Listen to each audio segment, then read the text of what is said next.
Hi guys, get ready with me to go to school. So I'm outside right now.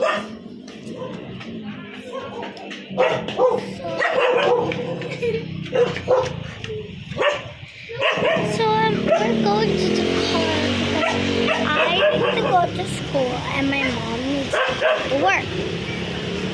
See that? I went to Philippines, so that's why I said Philippines right there. So this is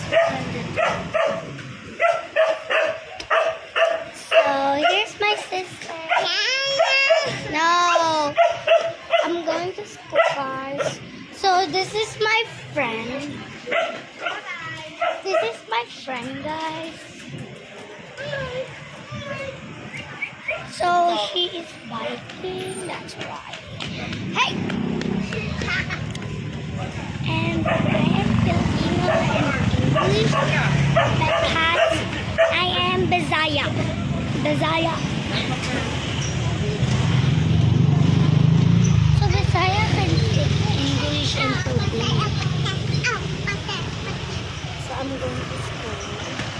Mama! Here's my brother. Here's my sister.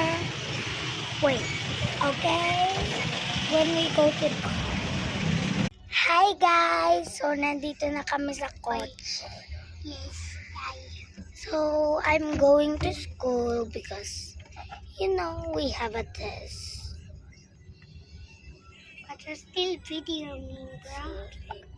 Daddy, can I put my labubu in car? Can I put in my labubu in car?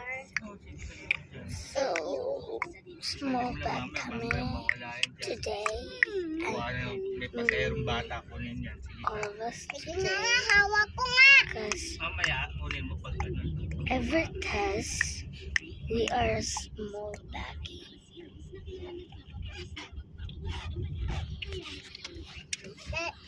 Ate, malapit na yung labubo ko lang. Yes, wait. No, Bye guys. It will end sooner, so let's quick it up. So I'm going to school because we have tests, and I am grade 2. So I'm 8 years old, magnanay. what are you even saying? So, Mama, look ko. bye-bye.